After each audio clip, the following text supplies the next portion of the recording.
number 2. Up here in the top right in the teal, this time the Terran player from KT Rolster. KT Rolster TY.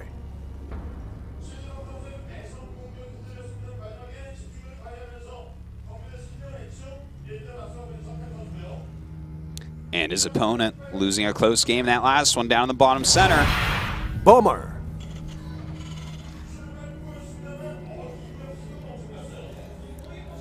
Do you play StarCraft with a jacket on? Me? Yeah. No.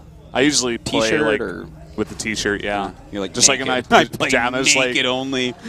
No one can tell if I have pants on when I play StarCraft. That's my own little secret.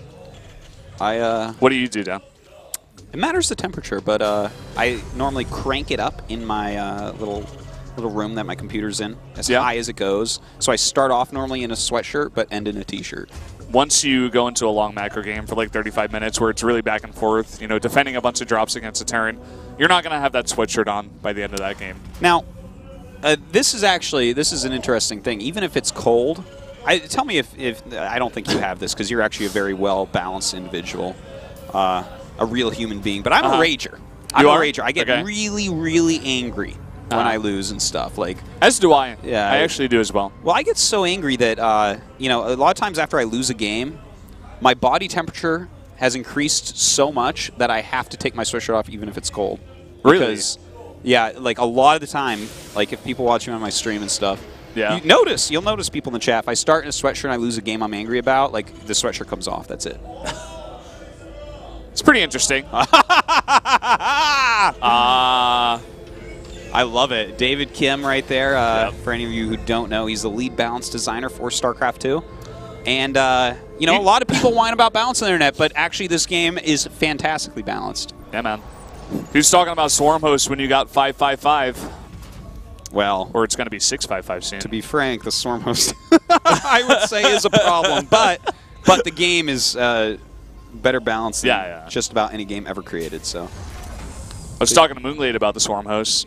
He's not happy with that change. He thinks it's actually not going to be too good for Zerg. No? Yeah. It's actually funny because at BlizzCon I was talking a lot with him, and he liked it. And he was saying, like, oh, God, you can snipe Colossus with these flying Swarm Hosts, with these flying Locusts. Because they swoop in. So it's like damage that you kind of can't even prevent. But I guess he's changed his tune a bit. Maybe. Maybe he's just lying to me. Well, maybe he was just being optimistic. He was excited about BlizzCon and stuff. Now he's tried it. He's like, oh, crap. Could be. Well, taking a look at this game, both players going for some quick tech builds. No quick command centers this game. Not surprised either. If you were going to have a fast expansion like TY did, on one map out of this pool of 3, it would definitely be Overgrowth. Merry-Go-Round and Catalina are much more droppable. Yeah, it makes sense. Only now does TY go for the scout. This is actually the first scout of the game, and he's going to scout incorrectly first, but it's not really going to matter. He's going to go for a drop off the back of this, so as long as he knows where his opponent is, should be okay. Going to be able to poke up the top of the ramp as well, possibly see what Bomber's doing.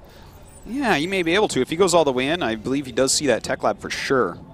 So that could be a little bit of an issue, being able to just instantly see what's going on. That's really close. There are Marines there, though, so he may insta-turn around because he doesn't want to lose the Hellion. Yeah, in fact, he's not even going to go up. Drop is coming, though. See if he can get some damage done with that. He's got a CC off the back of this a little bit later than Bombers. Bomber also going for the Raven pretty fast. Yeah, Raven first, actually. Look at this. He's not even going to drop in the back. He's dropping straight up right in the front of the base. Yeah, does get out of range of that Widow Mine. Oh, wow. The Widow Mine actually getting hit by the other Widow Mine. And he's actually targeting down this barracks right now. Kind of an interesting play. Of course, you can send a unit up to try to pull that off. Ooh, I like that. Yeah, his Widow Mine killed the other one. And the auto turret, of course, helps him push him down. Yeah, now the Viking going to come into this. And TY is not backing off of this. He's actually going to try to come up here and fight. Uses a splash damage to actually take out that Widow Mine. Trying to push through, even with the auto turret there. Some brave moves. Those Hellions are getting so much GG immediately. Oh my god. Very quick victory here for TY. And that was fast right there from TY, man. I'm actually a little bit caught off guard by how quickly he just killed him. I was Wow, that was a really just interesting build because he also had that. I don't know. I guess it was just a bit of a greedy build by Bomber, you know, like a rushed Raven with a CC. He just did not have a lot of units, and TY just had enough, fast enough to just skirmish right, like super early in the game and just win. That happens sometimes in TvT. It feels like he hit a little window of weakness. Yeah. Some might call that a timing, even, where Bomber was weak. You know that.